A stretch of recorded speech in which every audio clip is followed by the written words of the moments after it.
Hi, and welcome to our Accessibility Video Series.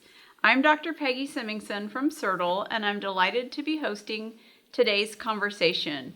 In this series, we're focusing on how accessibility supports teaching and learning, and how small, intentional choices can make a meaningful difference for faculty, staff, and students across our campus with teaching and learning. Today, I'm pleased to introduce Laura Hopkins, who brings deep expertise in accessibility and electronic information resources. Laura works closely with faculty and staff to help ensure that our digital materials, everything from course content to campus resources, are usable and accessible for everyone. And so in this conversation, Laura will share practical insights into what accessibility means, why it matters, and how we can take steps to improve the accessibility of our students without feeling overwhelmed. So, Laura, thanks for being here with us today. And to start us off, can you tell us about your role at UT Arlington? Explain what EIR, did I get it right? You did. EIR means, and why does it matter for us?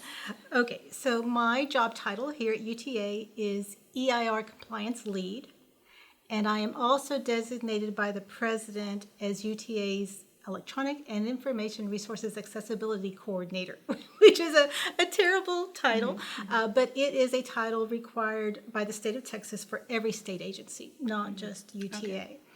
And the best way to define EIR is that it is anything with a graphic user interface. So everything from computers and phones to kiosks, vending machines, software as a service. If it's electronic, it's in scope. And so per the standard, my job is to ensure compliance. So it's a compliance role. Okay. But I also see it as a support role, as mission work, basically. I'm here to make the world a better place and to show people how to make the world a better place. And you have a lot of resources that you're going to tell us about, so I'm excited. Okay, so from your perspective, what are some of the most common accessibility challenges or issues that you see in digital resources? Okay, so here at UTA, one of the best lenses we have to look into is our course accessible is Canvas.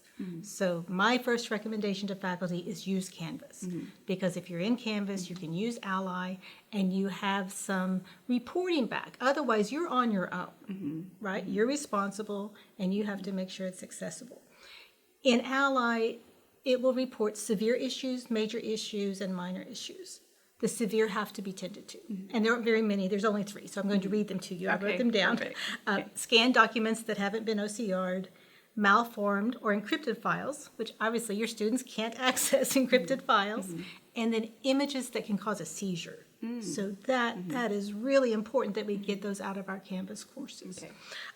When we look at the 11,000 courses in Canvas, the major issues can really be boiled down to 7 different error types: color contrast problems, missing alt text, heading issues, tables without headers, untagged documents, broken links, and videos missing captions.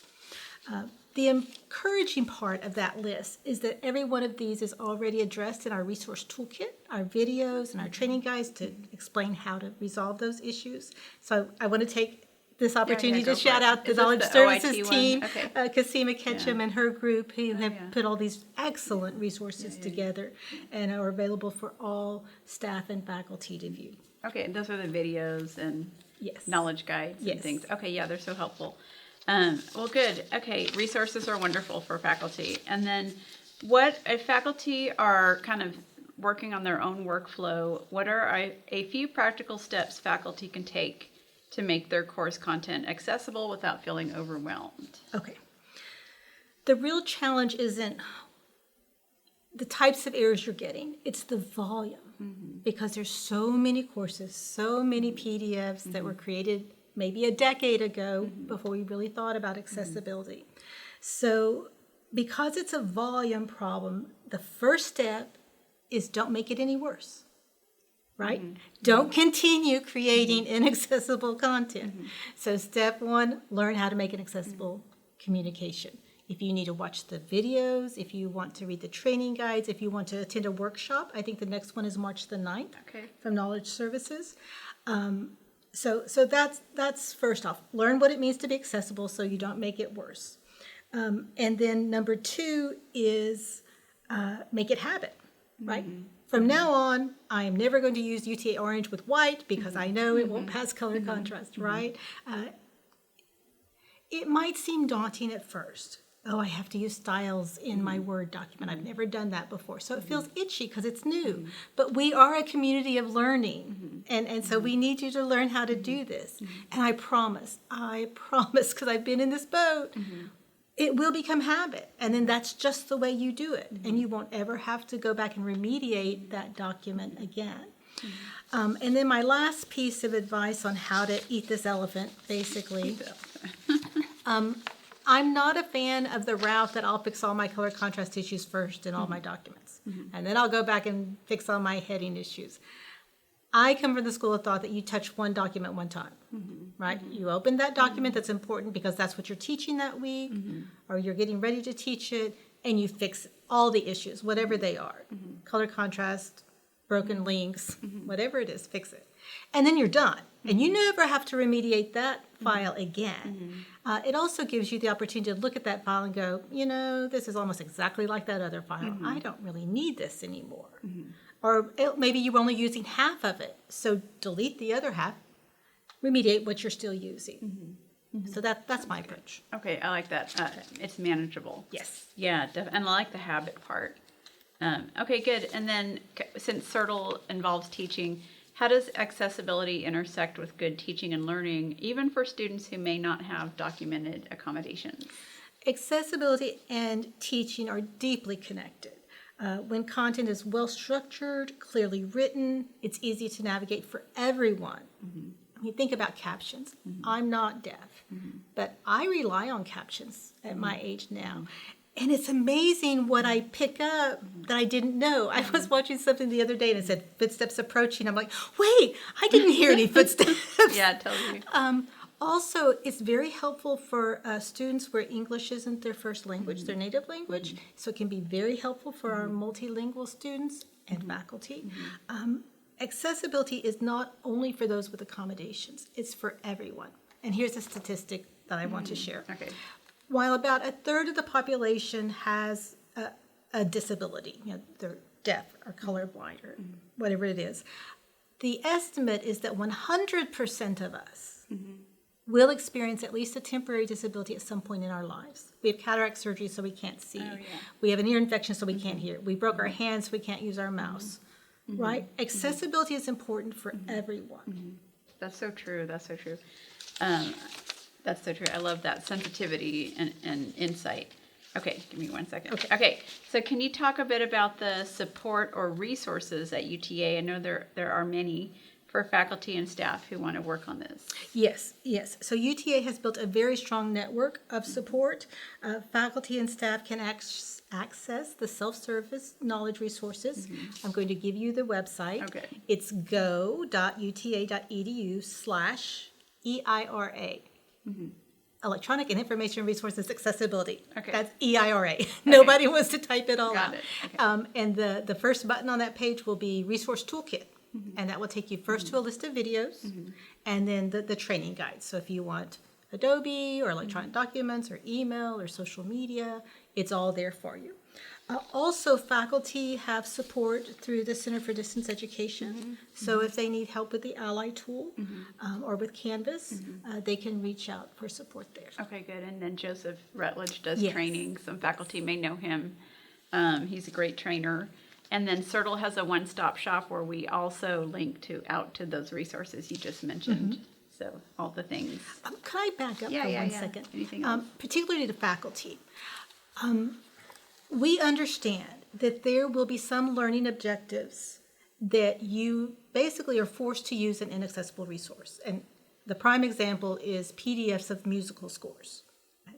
It's just the way it is. We don't have a technology to make those accessible.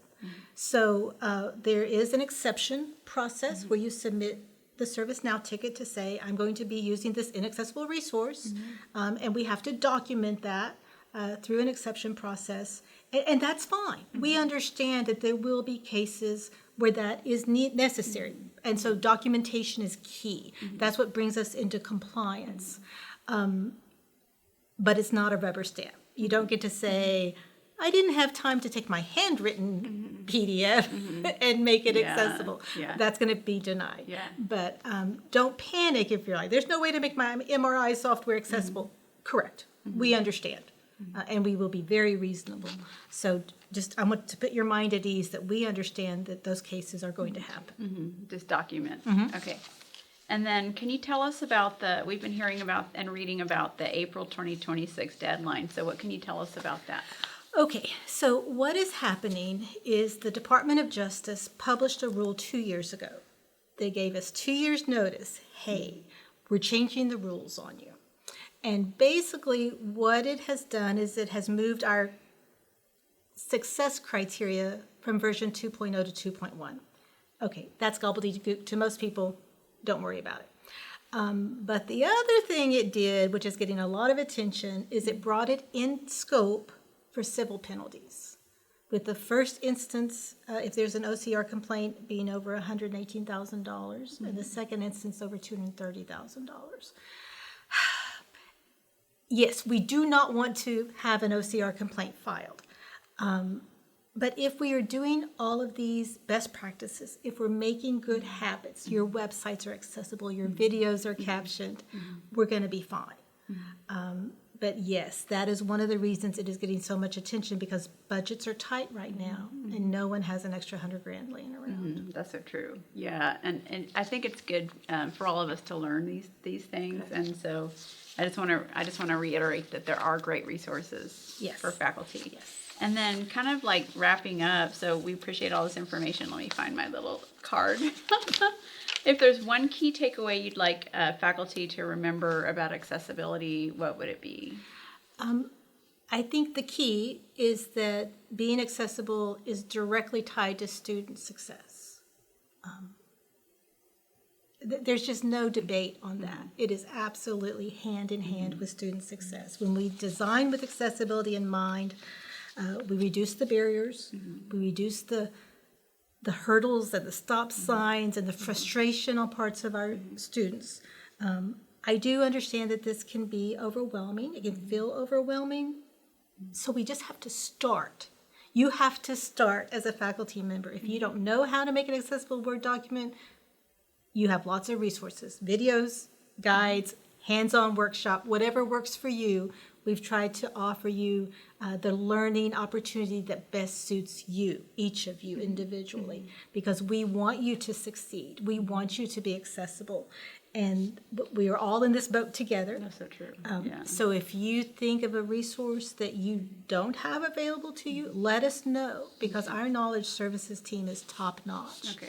And if we need to put more resources out there, we can put it in the queue. Okay.